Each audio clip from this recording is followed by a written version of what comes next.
problem the state of New York was facing, period, which was high taxes. And some of the highest taxes in the United States of America are in the state of New York. And when you look at the problems we're facing and you look at the issues we're dealing with, they all come back to the taxes. Flight of young people because they can't afford to live here. That's taxes.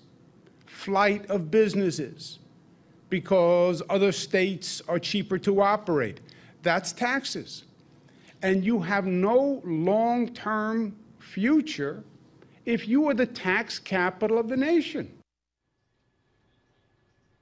All right, sounds a little like Rob Astorino, the Republican who ran against him in the last election for governor of New York. We're going to talk about that in a second. But, folks, if you're watching us on one of the Dish satellite networks, we're now broadcasting temporarily on 2 channels on Dish.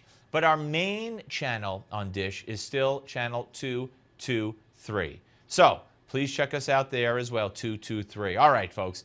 Joining us now is Travis H. Brown, CEO and co-founder of Pelopidas, LLC, financial expert and author of Wealth of States. Hey, Travis, how are you, sir? Doing great. Good to be back. Yes, good to have you back. Okay, so what do you think motivated Governor Cuomo of New York to sound like any Republican governor? Knock, knock. Governor Rick Scott of Florida, they're sending more New Yorkers. It's basically an admission that they've taxed people out of the middle class in Albany, in New York. And we know from our past work, looking at IRS tax returns, that nearly $20 billion has left New York for a state like Florida, generally from high tax positions to low tax positions. Why? He mentions right there as the tax capital of America, you have a high price placed on work. Unfortunately, property tax credits are not going to be good enough to reverse this trend. It's likely we're going to see more New Yorkers spreading the news. They're leaving today. Yeah, and also renters, he said, would be involved in this, and this is across the board. This is, a bit. I assume he's talking about businesses. He'll have tax breaks for them because he also talked about businesses leaving.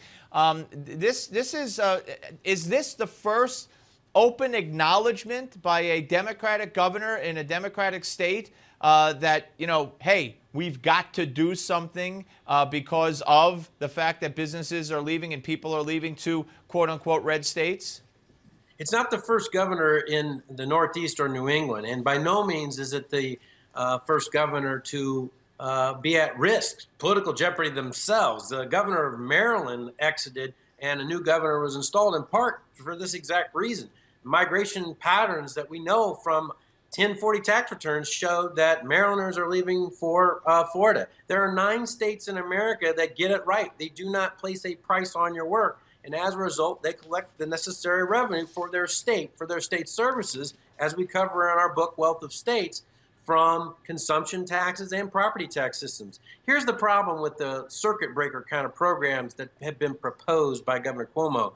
They hollow out the lower middle class under this theory that upper incomes, in this case, as I understand the program, people making over $250,000 per year, they select just those people that can afford to pay, that can make the property tax payments. What we know is that will just have the effect of moving more high incomes out, because let's face it, it's really hard to tax people who don't need to work there, who can move, and upper incomes do exactly that. So what you have then are these programs failing year over year to produce the necessary revenue while they're trying to give a benefit relief. It creates a very negative cycle on tax policy. Yeah, so you would have preferred to see, or in your experience, what works better? What would you have liked to have heard Governor Cuomo say that you would have walked away saying, wow, that's going to do a job?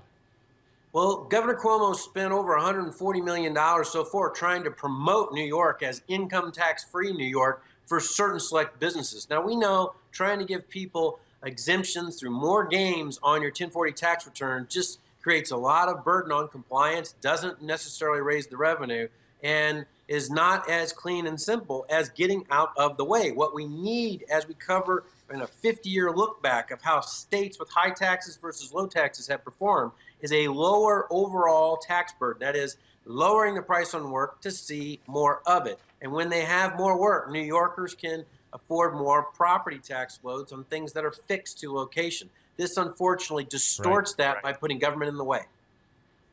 Yeah. All right, Travis, great analysis. Thank you very much, sir. Good to talk to you again. Good to see you. All right. When we come back, ladies and gentlemen, former attorney for the Department of Justice, Sidney Powell, has written a great piece and has uncovered what could become a scandal for President Obama's nominee to replace Eric Holder as the head of the Department of Justice, of course, the U.S. Attorney General. We'll talk about it with Sidney. We did this interview earlier. Stay tuned.